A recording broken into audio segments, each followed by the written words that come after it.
మరణించకుండా ఆయన స్వతంత్రులుగా అంటే తన జీవితమును తన జీవమును మనకు దారపోసి ఆయన స్వతంత్రులుగా నిన్ను నన్ను వర్ధిల్లింపజేసి ఉన్నాడు. హల్లెలూయా. ఇక్కడ ఇంకొక మాట కూడా వ్రాయబడి ఉంది, చాలా చక్కటి మాట. కాబట్టి మీరు స్థిరముగా నిలిచి, ఇది బాగా అర్థం చేసుకోవాలా, బానిస బ్రతుకు నుండి దేవుడు ఆల్రెడీ మీకు ఏం చేశాడు? విముక్తినిచ్చాడు. పాపము నుండి దేవుడు ఏం చేశాడు? విముక్తినిచ్చాడు. సాతాను నుండి మిమ్మల్ని ఏం చేశాడు? విముక్తినిచ్చి విడుదలను ఇచ్చాడు. మరి ఇంత చేసినటువంటి దేవునికి మరి ఇప్పుడు ఆయన పలుకుతూ ఉన్నటువంటి మాట, ఏ మాట పలుకుతూ ఉన్నాడు? ఆయన ఏ మాట పలుకుతూ ఉన్నాడు? మీరు స్థిరత్వము కలిగి ఉండుడి. అయ్యో, మేము అక్కడ ఇక్కడ బానిసలుగా బ్రతికి ఉన్నాము, బానిస బ్రతుకే మా జీవితము అని అనుకుంటున్నావా? ఒకసారి ఆలోచన చేయి. ఒకసారి నీవు ఆలోచన చేయి, ఎటువంటి జీవితం కలిగి మనం జీవిస్తున్నాం. ఇప్పుడు సాతాను అందరి జీవితాల్లో ఒక బానిసపు బ్రతుకుని తీసుకొని వచ్చే ప్రతి ఒక్కరి జీవితాన్ని కూడా ఆయన నాశనము చేశాడు. వాడు ఈ రోజున ఆకలి, బాధ, దుఃఖము, వేద, అప్పు, సమస్యలు, ఇరుకులు, బాధలు అన్నిటి నుండి కూడా వాడు పక్కకు మనల్ని మరలించుకోకుండా ఏం చేస్తున్నాడో తెలుసా? వాటిలోనే మనల్ని నలగగొడుతూ మన జీవితాలంతటినీ కూడా దేవుని నుండి దూరపరుస్తూ ఉన్నాడు వాడు. హల్లెలూయా. ఎందుకు దూరపరుస్తున్నాడంటే నీవు నిత్య జీవములోనికి వెళ్ళుట వాడికి ఇష్టము లేదు. హల్లెలూయా, హల్లెలూయా. ఈ రోజున పాపపు జీవితము అంటే చాలా మందికి బాగా ఇష్టం. ఎందుకంటే అది సులువుగా మన దగ్గరికి వస్తుంది, అది సులువుగా మనల్ని నాశనం చేస్తుంది, అది సులువుగా మన జీవితాలంతటినీ కూడా ఏం చేస్తుంది? జిగట గల ఊబిలో జిగట ఉన్నటువంటి ఊబి ఎంతమంది చూస్తారు? జిగట ఊబి అంటే తెలుసా? సరే ఒకటి చెప్తా. సినిమాల్లో ఉంటది కదా, మట్టిలో పడిపోయిన తర్వాత పైకి రాకుండా ఉంటారు కదా, ఏంటది? దాన్ని బైబిల్లో స్పష్టంగా జిగట ఊబి అంట. జిగట అంటే ఏంటి తెలుసా? అతుక్కునేది, పట్టుకునేది, మరలా దాని నుండి విడిపించుకోవటానికి కాదు. ఇప్పుడు ఏమంటారు దీన్ని? ఎలక ఉంది కదా, ఎలకని పట్టడానికి ఏం పెడతాము? గమ్ వేసినటువంటిది ఒకటి పెడతాం. దాంట్లో ఆ కాళ్ళు అతుక్కుపోయిన తర్వాత ఎంత ప్రయత్నం చేసినా అది బయటకు రాదు. ఎంత చేసినా మనమే వెళ్ళి దాన్ని మరలా పీకి అవతల వారేలు, కానీ తనంతటి తానుగా అది విడిపించుకోవటానికి మాత్రము రాదు. ఈ రోజున అనేకమైనటువంటి పాపములలో బంధింపబడినటువంటి వారమై మనము ఉన్నాము. అనేకమైనటువంటి లోక ఆశలతో మనము బంధింపబడి ఉన్నాము. వాటి నుండే దేవుడు మనల్ని ఏం చేశాడంట? స్వతంత్రతనిచ్చాడు. స్వతంత్రతనిచ్చి ఇప్పుడు ఆయన ఏం చెప్తున్నాడు? మీరు స్థిరముగా నిలిచి మరలా దాస్యము అను కాడ క్రింద చిక్కుకొనకుడి. దాస్యము అంటే ఏంటి చెప్పండి? దాస్యము అంటే ఏంటి? ఒకరి కింద దాసోహము అంటాం కదా. ఆ పైన వ్యక్తి ఉన్నప్పుడు మన కింద అయ్యా అని ఇట్లా చేతులు కట్టుకొని ఉండాలి. నువ్వేం చెప్తే అదే తండ్రి, నువ్వేం చెప్తే అదే నాయన. తప్పు చెప్తే తప్పు, కరెక్టే. కరెక్ట్ చెప్పినా కరెక్టే, తప్పు చెప్పినా కరెక్టే. ఇది రైట్ అయ్యాను నువ్వు దండిస్తే ఏమవుతారు తెలుసా? ఆనాటి కాలంలో కాలుతో ఎక్కిస్తుంటే అంత దూరం భయపడేవాడు. మరలా నీవు సాతాను అనేటువంటి ఆ బానిస బ్రతుకు క్రింద, ఆ కాడ క్రింద మీరు చిక్కుకొనకుడి. ఆల్రెడీ నేను ఏం చేశాను? మిమ్మల్ని నీతిమంతులుగా తీసుకొచ్చాను, పరిశుద్ధులుగా తీసుకొచ్చాను, బాధ దుఃఖం నుండి విడిపించాను, ప్రతి పాపపు విషయంలో నేను మీకు విముక్తిని ఇచ్చాను. ఇప్పుడు మరలా మీరు దాస్యం ఏంటంటే అది దాస్యమును కాడ క్రింద మీరు మరలా చిక్కుకొనకుడి. ఒకవేళ మీరు చిక్కుంటే ఏమవుతుంది? మొత్తం జీవితం అంతయు కూడా సాతానుకు అనుకూలంగా మారింది. వాడు ఒక్కసారి సాతాను దగ్గరికి మన జీవితాలు వెళ్ళినట్లయితే ఇక మనం ఎన్నడూ కూడా బయటకు రాని విధంగా వాడు చేసేస్తాడు. హల్లెలూయా. ఇప్పుడు పక్కన చర్చ్ అవతలు చూసారా? అది చేసింది. ఎందుకు వేసారా కంచె? ఎవరు లోపలికి వెళ్ళకూడదని వేస్తారు. ఇది నార్మల్గా వేస్తారు. సిటీల్లో, పెద్ద పెద్ద సిటీల్లో వేస్తారు కంచె. ఏంటి తెలుసా? కనీసం చీకుడు పెట్టని విధంగా దగ్గరగా ముళ్ళు తంతి, ఇదే తంతిని అక్కడ నీట్గా వేస్తారు. బయటకు కూడా లోపలికి కూడా వెళ్ళటానికి అవకాశం ఉండని విధంగా వేస్తారు. ఎందుకంటే ఇది నా సైట్, ఇది నా యొక్క భూమి, ఇందులోనికి ఎవరు కూడా వెళ్ళకూడదు. ఆ విధంగా నేను దీన్ని ఇంకా కొంతమంది ఏం చేస్తారు తెలుసా, వేరే ఏవి కూడా వెళ్ళకూడదు, జంతువులు మనుషులు వెళ్ళకూడదని కరెంట్ ఇస్తారు. ఏంటా కరెంట్ వేస్తారు. ఆ కరెంట్ వేసి అక్కడ ఆ మనిషి ఎట్లయినా పోవచ్చు, చెప్పలేం మనం, ఏ విధంగా అయినా వెళ్ళిపోవచ్చు, మనం చెప్పలేం. బతుకుతాడో సస్తాడో మనకు అనవసరం. వాని యొక్క సైట్ కూడా కాపాడుకుంటాడు. సాతాను కూడా అదే చేస్తూ ఉన్నాడు. ఏం చేస్తున్నాడు, మీరు ఎట్లయినా దేవుల్లో ఉండండి, నాకు అవసరం, నేను పిలిచిన తర్వాత నా కిందకి మీరు దాసోహముగా రావాలి. నువ్వు బ్రతుకుతావు, నువ్వు సస్తావు, నువ్వు ఎట్లయినా ఉండు, కానీ నాకు ఇష్టంగా నేను చెప్పినట్టుగా నువ్వు జీవించే స్థితికి రావాలి అనేటువంటి ఆ పరిస్థితిని సాతాను మన జీవితాల్లో తీసుకొస్తుంది. 1947లో 14వ తారీఖున అర్ధరాత్రి 15వ తారీఖున బానిసలుగా బ్రతుకుతున్నటువంటి ప్రతి ఒక్కరిని కూడా స్వతంత్రత, అంటే ప్రతి మనిషి కూడా ఇండివిజువల్ గా బ్రతకటానికి, తనంతట తాను కష్టపడి పని చేసుకుంటూ బ్రతకటానికి ఈ స్వాతంత్రాన్ని తీసుకొచ్చాడు. అయితే నీవు నిత్య జీవమును పొందుకొనుటకు, నిత్య జీవములో ఉండుటకు నిజమైన ఈ స్వాతంత్రము అనేటువంటి దేవుడికి ఇచ్చాడు. ఇప్పుడు దాన్ని మరలా మనం ఏం చేసినట్టే బానిస బ్రతుకులోనికి మరలా వెళ్తున్నాం. అయితే ఇంకొక మాట గురించి చదువుతున్నాం, అక్కడ కూడా చక్కటి మాట రాసి ఉంది. అదే గలతీయులకు రాసిన పత్రిక 4వ అధ్యాయము 3 నుండి 5 వచనాల వరకు ఎవరైనా చదవండి.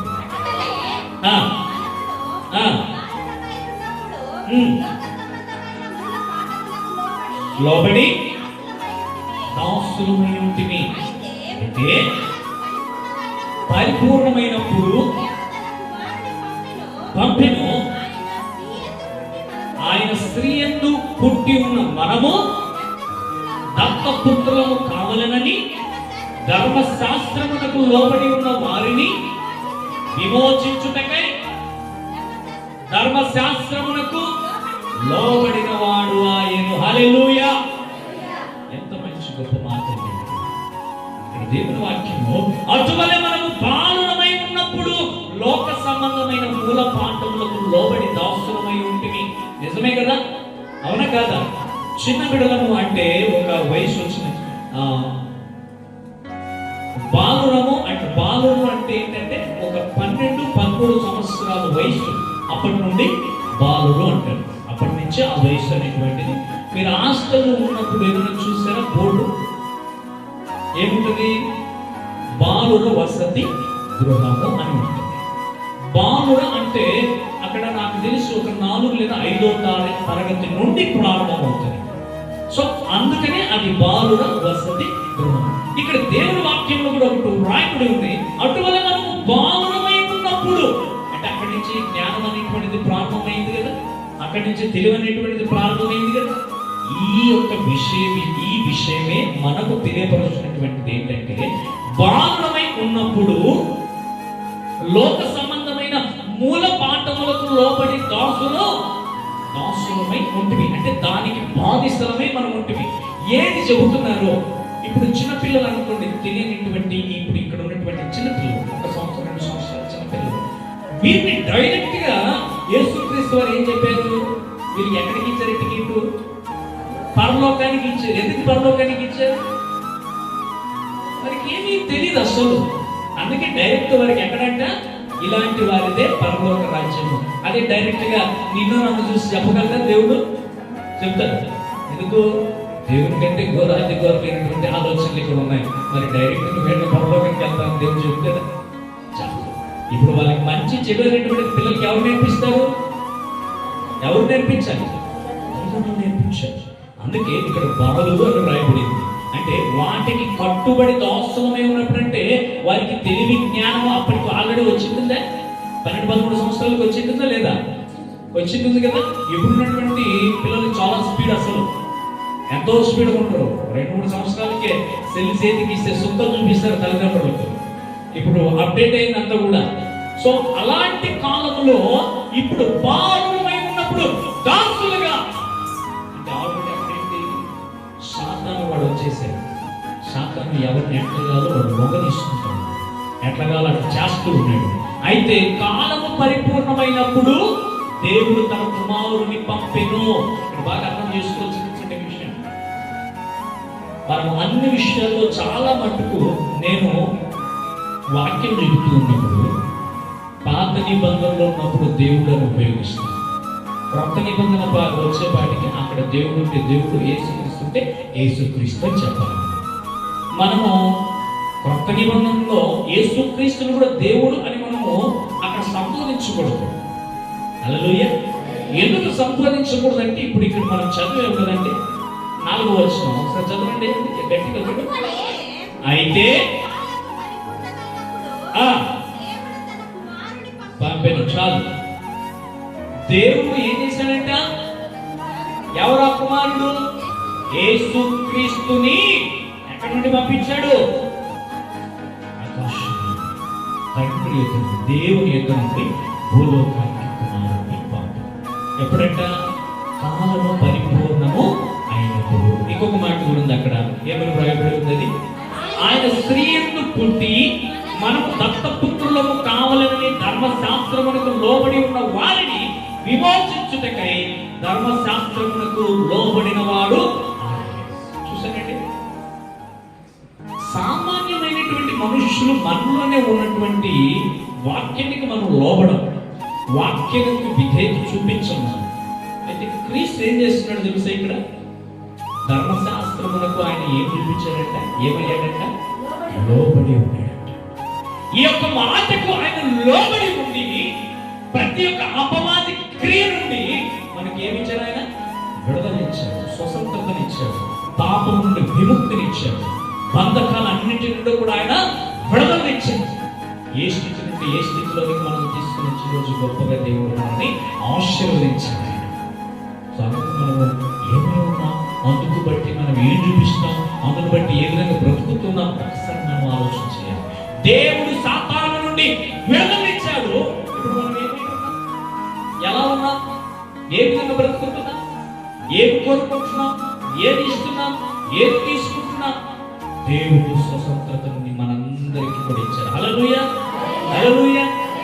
ఎలాంటి స్వతంత్రత అంటే బాధ, దుఃఖము, అప్పుడు సమస్తము నుండి కూడా ఇస్తాడు. నమ్మితే వీటన్నింటి నుండి కూడా దేవుడు మనకు ఏమిస్తాడు? విడుదలనిస్తాడు.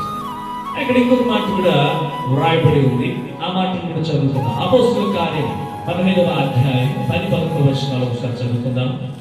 అపోస్తలుల కార్యము 15వ అధ్యాయము 10-11 వచనాలు చదువుకుందాం.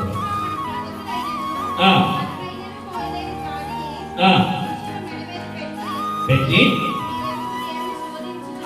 చున్నారు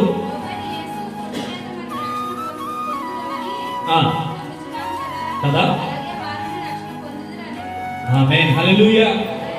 ఇక్కడ అపోస్తలుడైనటువంటి పౌలు ఈ అపోస్తల సంఘానికి చెబుతున్నటువంటి మాట ఏంటంటే, గనుక మన పితరులైనను మనమైనను మోయలేని కాడిని శిష్యుల మెడ మీద పెట్టి మీరెందుకు దేవుణ్ణి శోధించుతున్నారు? ఇది చాలా ప్రాముఖ్యమైనటువంటి మాట. ఇది ఎక్కడి నుంచి తీసుకొచ్చాడు? మన పితరులంటే మన తాతల ముత్తాతల కాలం నుండి కూడా మనము కూడా కాడి అంటే ఏంటి తెలుసా? ఏం చెప్పండి కాడి అంటే? ఇప్పుడు మనం చదువుకున్న గలితీయులకు రాసినటువంటి పత్రికలో 5వ అధ్యాయం 1వ వచనం చివరన ఏం రాయబడింది అక్కడ? కాడి అనేటువంటి దేనికి ఇక్కడ సాదృశ్యం చూడండి. స్వాస్థ్యమునకు అంటే నీవు ఒకరి క్రింద, కాలి క్రింద కావచ్చు, ఒక మనిషిని క్రింద కావచ్చు, ఏ విషయంలోనైనా కూడా నువ్వు వాళ్ళ క్రింద ఏమై ఉన్నావు? తొత్తుగా ఉన్నావు, బానిసగా ఉన్నావు. మరలా ఇటువంటి వాటి విషయమై, మరలా ఇటువంటి వాటి విషయమై నీవు ఎవరిని శోధిస్తున్నావు? చూడండి, అక్కడ రాయబడి ఉంది, దేవుణ్ణి శోధించుచున్నారు. ప్రభువైన యేసు కృప చేత మనము రక్షణ పొందుదామని నమ్ముచున్నాము కదా. ఎక్కడొస్తుంది నమ్మకం? లేదు కదా. ఎందుకు నమ్మకం లేదంటే దేవుని యొక్క ఆజ్ఞానుసారంగా, దేవుని చిత్తానుసారంగా, దేవుని యొక్క మాటను మనము విని గ్రహించి నడుచుకున్నట్లయితేనే నిజమైనటువంటి విడుదల, నిజమైనటువంటి స్వతంత్రత మనకు దేవుడు అనుగ్రహించేటువంటి